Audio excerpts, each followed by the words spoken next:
Hi there, today we're going to talk about stretching. Why are we stretching? We've got some handouts like this. We'll put it up on the screen. We'll walk through each of these boxes and you'll see the images placed up there. Why are we stretching?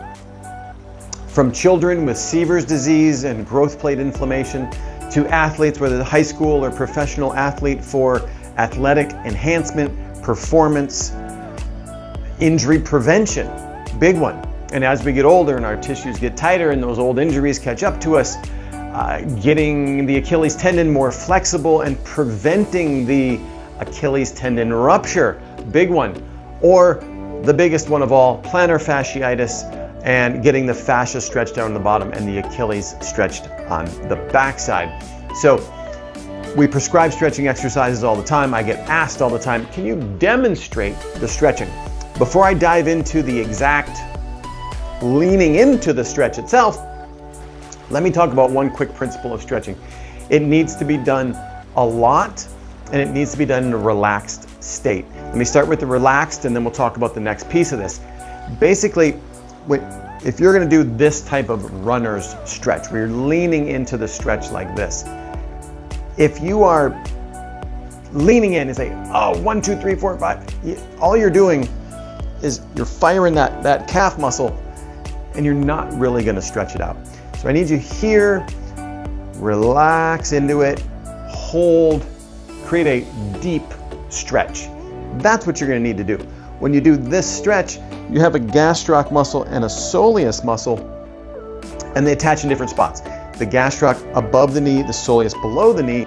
So you're going to want to do that stretch here and with the knee bent, both. And of course, the other side.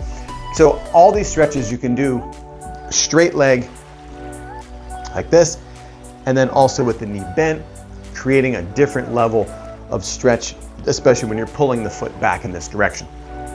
Again, that's going to go back with the band type stretch where you're pulling this direction, whether it's a bathrobe, belt, a towel, the sheet in your bed, doesn't matter what it is, no limitations to this. And when I talk about limitations, let me dive into that as well. 10 seconds. Let's do a 10-second stretch. Again, here's the on the edge of a chair, just like this. If you have this, if you're at your desk, if you have a little spot, a little edge at work, at home, just this type of stretch right here, lean into it. It's a very powerful stretch. It doesn't take a lot of body activity. Lean in, you can hang on here, hang on to something around it to stretch as well. And of course, do the opposite side. I ask for a 10-second stretch because you have 10 seconds, right? You can do that. Feels good. All right, I can feel that. Really a nice pull in there. Fine, hang out for a full minute with the stretch, but I want your brain to say, I have 10 seconds, I can do that stretch. If you're brushing your teeth in the morning, up against the ledge, just like this, brushing your teeth, other foot. If it feels good, again, hang out longer.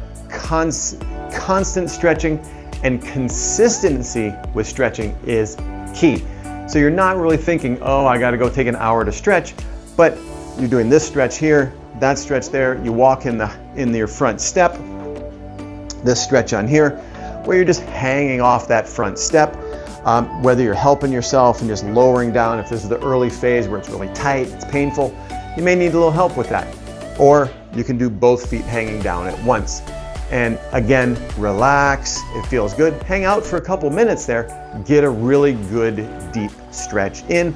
Don't fight it, don't make it a muscle exercise, make it a nice, relaxed stretch. So, lastly on here, I have the can rolling exercise, and this is mainly for that plantar fascia.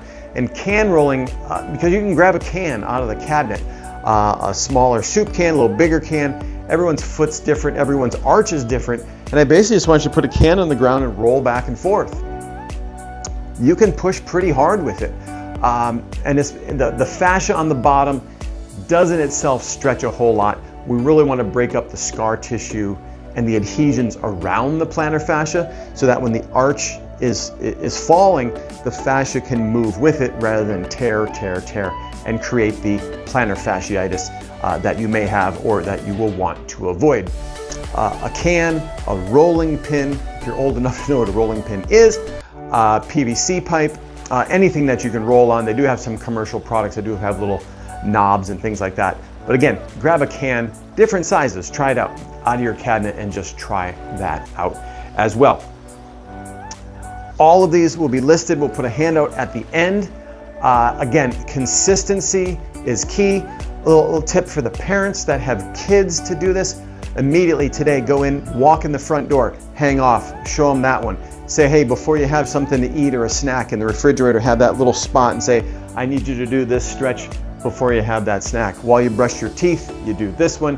When we leave the house, we hang off the front step. When we get in and out of the car, we lean up our foot up against the tire on the car.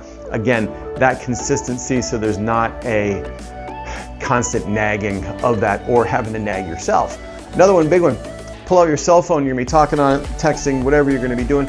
Say, okay, if I do that, every time I pull my phone out, I need to be stretching. So relax stretching, lots of stretching, consistency for a long period of time, and you're gonna do great with it. So go start stretching.